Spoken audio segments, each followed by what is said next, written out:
আমি আজকে আপনাদের রোমান্টিক একটি ভালোবাসার গল্প বলবো। চিরদিনই তুমি আমার। রাত যখন প্রায় 11টা, রুদ্র একা বসে আছে বারান্দায়। বাইরে মেঘের গর্জন, হালকা বৃষ্টি পড়ছে। গরম কফির মগ হাতে নিয়ে সে একবার ফোনের দিকে তাকালো, তারপর আকাশের দিকে। মনের মধ্যে হাজারটা কথা, কিন্তু বলার মতো কেউ নেই। হঠাৎ ফোন বেজে উঠল। স্ক্রিনে ভেসে উঠল একটা পরিচিত নাম, তিশা। রুদ্র দ্রুত কল রিসিভ করলো। হ্যালো, কি করছিলে? তোমার কথা ভাবছিলাম। সত্যি? হ্যাঁ। বর্ষার রাত, কফি আর তুমিহীন আমি।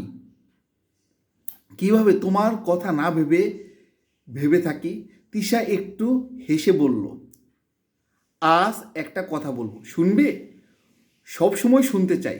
তিশা কিছুক্ষণ চুপ থেকে বলল, আমি তোমাকে ভালোবাসি রুদ্র।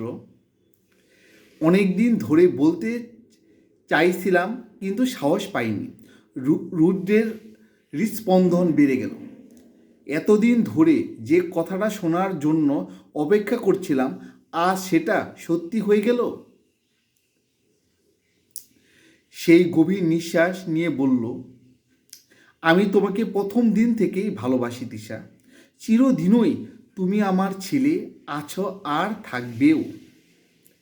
বৃষ্টির শব্দের সঙ্গে দুই হৃদয়ের ভালোবাসার সুর মিশে গেল। তারা জানতো এই প্রেম একদিনের জন্য নয়, এটা চিরদিনের জন্য।